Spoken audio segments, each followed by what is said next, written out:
Salut tout le monde, c'est Splinter Celian. Aujourd'hui, journée un peu spéciale, on est samedi. Aujourd'hui, j'ai participé à un CTF qui s'appelle CyberSci, qui a lieu au Canada avec des étudiants d'université. Le... Donc comme tout CTF, le but c'est d'apprendre, mais là particulièrement, le but aussi pour les sponsors qui participent, c'est de pouvoir recruter du monde. Donc, il y a des règles un petit peu particulières sur ce CTF, comme par exemple, on soumet pas nécessairement un flag directement. Ce qu'on soumet, c'est la réponse à la question qui est posée dans le challenge à un jury. Et le jury vient ensuite nous rencontrer pour qu'on lui explique comment on a trouvé la réponse, de manière à voir comment on a procédé.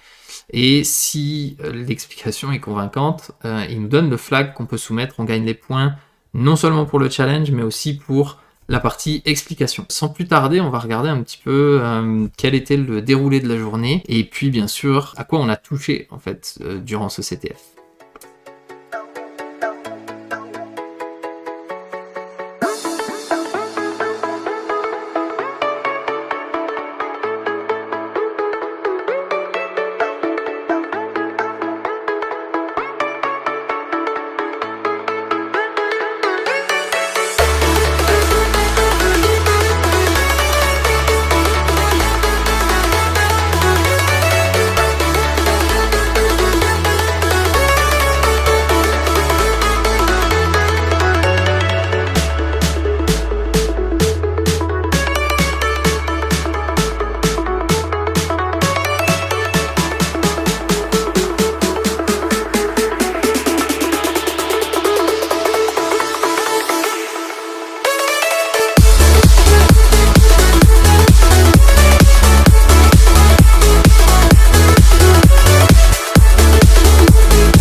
Good luck to y'all. Ok, donc sur ces mots d'encouragement, on démarre avec le challenge numéro 1 qui est une analyse de log dans Kibana. On a une URL, un user, un mot de passe et une configuration de départ. On va avoir des points aussi pour l'explication, il ne faut pas l'oublier. Par ailleurs ici, le challenge est en deux parties, donc la deuxième partie fera suite à la partie 1 évidemment. Et normalement là aussi on va avoir des points pour les explications. Donc on se lance, on a mis l'URL dans Firefox, on est prêt à rentrer le user qu'on nous a donné, admin, avec le mot de passe admin. On se log, et ici, première config, il faut qu'on se mette sur global si on veut voir les données. Donc ça charge, on se retrouve dans Kibana, et là la première chose à faire c'est d'aller explorer un petit peu et visualiser les données. Donc on peut y aller par dashboard. On voit qu'on a un access log directement ici, le dashboard, et dans dashboard on retrouve notre access log. Là dans le access log on voit qu'on a un pic de données à un certain moment, donc on va probablement se concentrer là-dessus évidemment. Mais nous on a besoin de voir un peu plus de détails dans les données, donc on va aller dans Discover. Et dans Discover ici on voit, comme vous le voyez, le détail des données. Donc ici on a notamment les types de messages, on a les statuts, on voit que donc notre pic de données se situe aux alentours de 13h quelque chose. Et quand on regarde un petit peu plus en détail ce qui se passe à ce moment-là, ce dont on se rend compte, c'est que en fait je pense qu'il faut qu'on zoome encore un peu, qu'on prenne une de ces périodes, prenons celle-là. Donc là, en fait, ce qu'on voit ici assez nettement, assez facilement, c'est qu'on a un username, fabadmin, et on a un premier mot de passe qui est essayé sur la première requête, premier log, et ensuite on a un autre fabadmin avec un autre mot de passe, puis encore un autre fabadmin avec un autre mot de passe. Donc en fait, là, c'est une tentative en gros de brute forcing sur le système. Voilà. Bon, donc à partir de là, ce qu'on voit, c'est qu'on a des réponses, des statuts de réponse de 401, puisque donc l'utilisateur, l'attaquant n'a pas réussi à trouver le bon mot de passe. Donc probablement, nous, ce qu'on doit faire, c'est réussir à trouver le bon mot de passe. Et pour trouver le bon mot de passe, il va sans doute falloir trouver en réalité la requête qui a été faite, qui a donné un statut 200, avec la même adresse IP. Et puis, en fait, on devrait pouvoir lire le mot de passe directement, puisqu'on verra la requête. Et ça devrait nous donner le premier flag.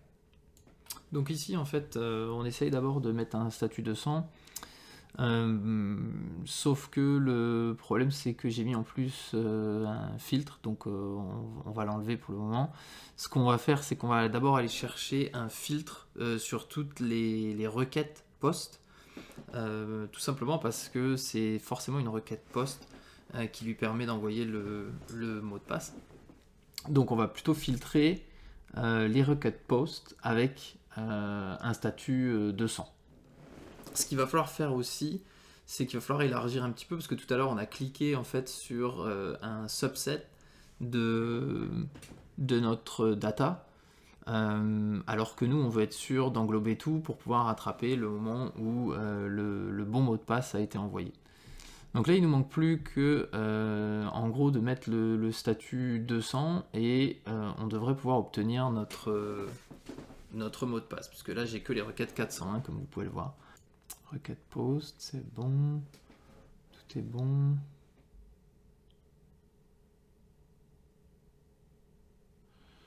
On va essayer d'aller à un filtre direct avec statut. On va mettre statut égal à 200, enfin et 200. Et hop, voilà.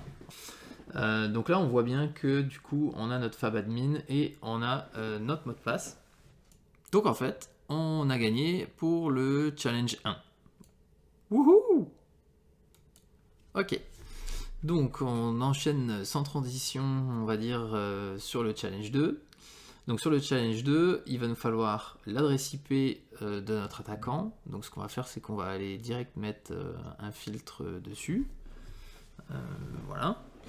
Donc il est là. Je vais mettre son IP. Et là maintenant, ce qu'on va chercher en fait, c'est on cherche la commande que l'attaquant a exécutée après. Et là, en fait, si je mets l'adresse IP et que je mets les requêtes 200 et j'enlève simplement les posts, en réalité, je vois tout de suite que ce qu'a fait l'attaquant, c'est qu'il a créé un shell PHP, voilà, ici.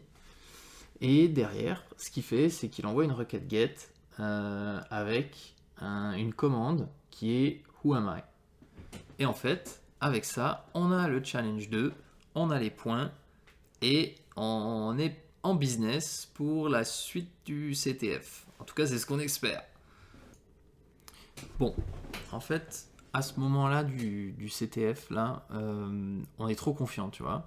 On a réussi les challenges, les 4 challenges BadFab. Il nous reste un git avec un indice qui nous dit que c'est CVE. Ensuite, on a un truc qui s'appelle Parley, qui en réalité est un APK. Et puis, on a un truc lock avec un netcat. Donc, probablement quelque chose dans lequel on va devoir programmer et renvoyer une réponse assez rapidement. Voilà, c'est ça qu'on a à ce moment-là. Donc à partir de ce moment-là, on décide de partir sur le Git. Donc ce qu'on a au départ pour le Git, c'est juste une adresse IP. Donc on tente de voir si jamais il n'y a pas un serveur web direct. C'est pas le cas. En tout cas, c'est pas sur le port 80 toujours. Donc première chose, on va essayer de voir si la machine répond. On fait un test de ping en fait, tout simplement. Donc voilà, là on voit que la machine répond. Parfait. Donc là-dessus, ce qu'on va faire, c'est qu'on va lui lancer un nmap. Tout simple. Voilà, donc nmap avec juste l'adresse IP, mettons, pour commencer. On voit que il nous met 2 ports. Donc port 3000, port 22 et port 3000. Port 22 c'est SSH. On nous avait déjà dit au début de la compète que ça faisait pas partie de ce sur quoi on avait à travailler. Donc ici, ça veut dire que c'est le port 3000. Et sur le port 3000, en général, on a une interface web. Donc on lance un Nmap pour voir s'il n'y a pas d'autres informations qu'on peut avoir. Et puis on s'en va sur ce fameux port 3000. Donc on va changer juste notre URL pour ajouter le port. Donc 3000. Là ici, en fait, on est en HTTPS, il ne va pas le prendre. En HTTP, pas de problème. On tombe bien du moins sur une interface web. Donc ici, on nous dit que c'est Gitea.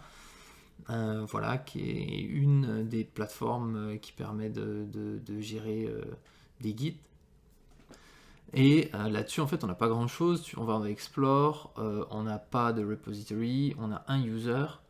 Donc, il y a un truc intéressant par contre avec ce user, c'est que c'est le même que celui qu'on avait dans le challenge précédent, sauf que c'est un underscore au lieu d'un tiret et qu'on avait un mot de passe. Donc en fait, comme tout bon attaquant qui se respecte, on va tout simplement tenter le user. On vérifie qu'il n'y a rien dans l'organisation, mais grosso modo, on va faire un login avec le user et le mot de passe qu'on avait avant. Et on va voir si par hasard ça marche. Et là, bingo, ça marche. On est sur le compte FabAdmin. Donc on va pouvoir aller regarder un peu ce qu'il a lui de son côté. Donc dans le dashboard, on voit qu'on a plusieurs choses qui ont été faites. Et il y a surtout un repository. On va aller dedans. Et là, dans le repository, on a plusieurs fichiers. Et alors ici, je vous présente un petit peu le résultat de ce que nous, on a fait aussi. On a tenté des trucs, en fait. Parce qu'en fait, ce qu'on s'est aperçu en faisant le challenge, c'est qu'on pouvait rajouter un fichier. Et en fait, on sait qu'on a une vulnérabilité sur en réalité GitLFS, qui est utilisé ici sur cette plateforme là.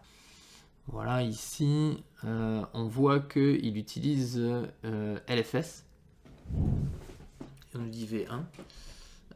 Donc en fait on va aller probablement devoir chercher quelles sont les vulnérabilités de LFS. On regarde quand même les autres commits pour voir s'il y a des informations qu'on peut attraper au passage. Et en fait ici on voit un message assez intéressant où on nous parle de un message qui dit qu'il faut cloner régulièrement pour pouvoir avoir les derniers détails, des infos volées, etc. Bon, ok. Et en fait, si on retourne sur, mettons sur on va dans le commit suivant, ce qu'on voit, c'est qu'il y a des parties qui ont été effacées comme pour masquer de l'information. Donc on se doute que l'information masquée, c'est une information qui est pertinente pour le challenge. Donc on essaye de voir si jamais il n'y a pas une vulnérabilité qu'on peut trouver dans lequel le clonage serait important. Donc on met GitLFS, on peut mettre exploit CVE, ce qu'on veut, on va mettre exploit ici, et on va voir ce qu'on trouve. Et voilà, on a plusieurs résultats, dont le premier déjà qui nous parle d'une vulnérabilité de 2020. Voilà, ici on voit que le deuxième c'est aussi une vulnérabilité de 2020. On va aller voir le premier. Alors donc le premier en fait c'est un article, il n'y a pas beaucoup de détails techniques, donc c'est moins intéressant pour nous. On va voir le deuxième. Le deuxième, ça a l'air déjà un petit peu mieux, c'est fait par Legal Hackers. Dedans, on nous explique un petit peu ce que c'est que Git, par exemple. Il y a un peu plus de détails quand même, et là surtout il y a un proof of concept avec une explication de comment on peut arriver à avoir en gros une RCE, Remote Code Execution, sur donc un système distant. Et pour ce faire, on nous explique qu'il va falloir quand même qu'il y ait un clonage qui se fasse. Et du coup, ça nous renvoie à l'indice qu'on a trouvé en regardant les commits, puisqu'on sait qu'en fait là, en fait, le système distant va cloner le repository sur lequel on a accès, et c'est justement ce qu'il nous faut pour que le proof of concept fonctionne. Donc on sait qu'on a la bonne piste, par contre on ne sait pas trop encore quel bat file il faut qu'on mette. À ce moment-là, on ne le sait pas encore, mais ça va être un gros fail. Pourquoi ? Parce qu'en fait on va passer vraiment beaucoup de temps à essayer de trouver la solution à ce challenge, sauf qu'on ne va pas réussir à savoir quoi mettre dans notre bat file pour que l'exploit fonctionne. Et donc on se retrouve dans la dernière heure de la compète, et on essaye de changer de challenge et de faire le suivant, donc, qui est celui sur le netcat. Donc on retourne dans Kali, on a le nmap, le résultat de tout à l'heure, on va nettoyer ça, et on va mettre notre commande netcat, qu'on a copié avant, et on lance, et on tombe là-dessus, qui est en réalité donc un keypad, en fait, avec plusieurs numéros. Ce qu'on voit, c'est que dans ce keypad, il y a certains numéros qui manquent, il y a des étoiles à la place. Et en fait, ce qu'on sait, d'après le challenge, c'est que les numéros qui manquent, c'est la combinaison quand on les met dans l'ordre croissant. Par contre, comme vous l'avez vu en bas, en réalité, on a 10 secondes pour envoyer la réponse. Ça fait peu, sinon c'est un fail. Voilà. Donc on sait qu'on va devoir utiliser du scripting pour pouvoir faire ce challenge et envoyer la combinaison, trouver les bons numéros, les mettre dans l'ordre croissant et envoyer la combinaison, le tout en moins de 10 secondes. Bon, donc à ce moment-là, autant vous dire qu'il nous reste peu de temps pour terminer le script. On est bien en retard, je décide de commencer quelque chose, j'essaie de me servir de la librairie PwnTools, donc en Python, pour essayer d'écrire quelque chose. C'est pas nécessairement ma force, le scripting, donc j'essaye quelque chose, je travaille dessus pendant un petit moment, mais finalement arrive la fin du CTF, donc on n'a pas réussi ce challenge-là, malheureusement. On regarde donc le classement final. On va pas être super bien classé, je vous le dis tout de suite, donc bravo à ceux qui ont gagné. Super, avec un 1550 points, franchement ils ont géré. On voit que ça descend vite quand même au travers des équipes ensuite. On arrive vite dans les 300, enfin 500 puis 300 points puis 200 points. Nous ici on fait 200 points, l'équipe Challenger. Donc on a réussi en réalité les BadFab et puis c'est tout. On n'a pas réussi le Parley, le Git ou le lock, malheureusement. Donc dans notre région, on est les derniers, mais si on regarde bien, en fait, ce qu'on voit, c'est que finalement, avec le challenge lock, on aurait débloqué 150 points, ça nous aurait mis 350, et en fait, à 350, on était à égalité avec les deuxièmes. À ce stade, tant pis, de toute façon, l'objectif c'est d'apprendre, donc moi je lâche pas mon script, je continue pour essayer de solver le challenge.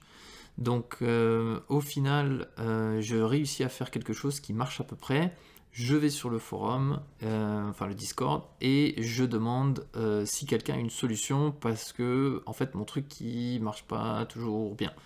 Donc là on me propose plusieurs choses, dont un qui a l'air vraiment sympa, de Josh, qui me propose un script en quelques lignes, qui utilise PwnTools, la même librairie que je voulais utiliser, que je connaissais pas super bien. J'ai dû me documenter un petit peu. Et ici, je vois qu'en fait, il a un truc qui est vraiment pas mal. Je regarde quand même les autres parce que c'est toujours intéressant. Il y en a un qui le fait avec 6, il y en a un autre un peu plus haut qui le faisait avec NClib, que je connaissais pas. Donc au final, ce que je fais, c'est que je récupère un peu tous ces scripts-là. On va pouvoir en parler après parce qu'on va revenir sur le challenge en question. Mais comme du coup tout le monde balance ses trucs à ce moment-là, évidemment, moi le premier truc que je fais, c'est que, ah oui, le gars se tape la tête, moi je pouvais bien me taper la tête. Et en fait, je récupère les GitHub, notamment des gens qui ont posté leur write-up, pour essayer de voir s'il n'y aurait pas des solutions, par exemple pour le Git, et pourquoi pas pour le APK, si des fois j'ai envie de regarder le truc. Le guide, il m'intéresse vraiment parce qu'on y a passé beaucoup de temps et du coup, ça serait vraiment cool qu'on puisse voir une solution. Du coup, je regarde le GitHub de l'équipe Crimist qui a posté en fait ces solutions, et dedans, il y a notamment une solution pour le Git. Donc évidemment, ça va m'intéresser beaucoup, donc je regarde un petit peu ce qu'ils ont fait. Alors, ce qu'il y a dedans, c'est qu'on va retrouver évidemment les choses qu'on a déjà un petit peu vues, le Nmap, ils vont repérer évidemment les ports, ils vont voir l'interface, ils vont voir aussi que finalement c'est FabAdmin et qu'on peut lui mettre le même mot de passe que ce qu'on avait eu dans le BadFab. Et ensuite, ils vont voir eux aussi en fait dans les commits et se rendre compte qu'il y a quelque chose à faire par rapport à ça. Par contre, le truc vraiment intelligent qu'ils ont, c'est qu'ils ont un peu mieux lu probablement les proof of concept et ils savent qu'en fait, on peut mettre un point exe dedans. Donc ils font un MSF Venom avec, en fait, pour se créer un payload en exe qu'ils mettent dans le Git, dans le répertoire.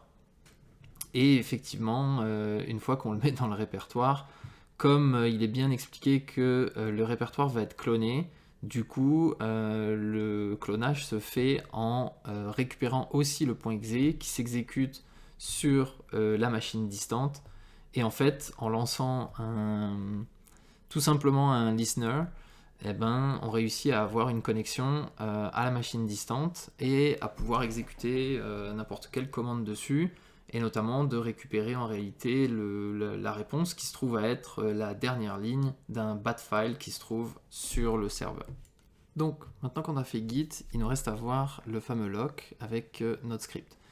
Donc là, je vais vous montrer en fait le script auquel j'ai fini. Alors il faut savoir que je me suis quand même inspiré des scripts qu'on m'a donné en fait dans les write-up, dans le Discord. J'avais regardé un petit peu ce que les autres avaient fait et j'ai complété mon script pour qu'il marche pour de bon comme ça. Donc en fait ce que je fais, c'est que je me sers de la librairie Pawn comme je vous avais expliqué. Ensuite on crée en fait une connexion avec une adresse, un port.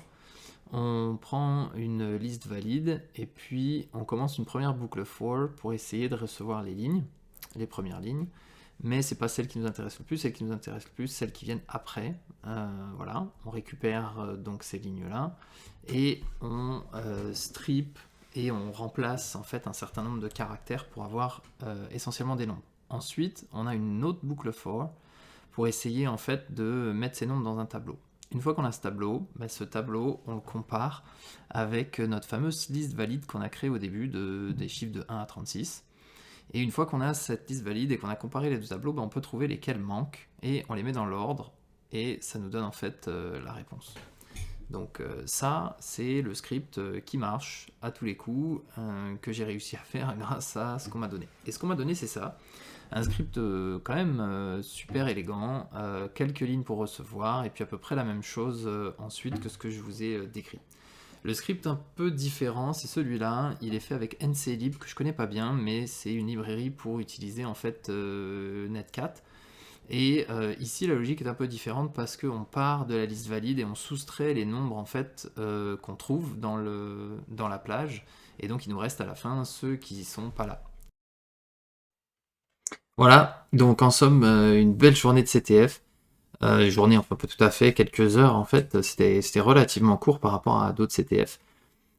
C'est sûr que le classement est toujours un peu décevant. L'idée principale, c'est surtout d'apprendre en fait, c'est surtout de trouver quelque chose à retirer de ça. Je suis quand même très content d'avoir d'avoir poursuivi en fait mon script pour essayer quand même de finir sur quelque chose. Ça m'a permis de voir aussi ce que les autres avaient fait. C'est bon à savoir aussi d'avoir pu voir le write-up par exemple du guide. C'est pas une journée perdue, loin de là. Même si à la fin on a toujours envie d'être plutôt dans le top du classement que dans le bas du classement, mais ça fait partie des choses aussi qu'il faut savoir apprendre à digérer. Il y a des gens très talentueux dans la cybersécurité, lâchez pas, faut continuer et puis ça va venir. C'était Splinter Célien, ciao.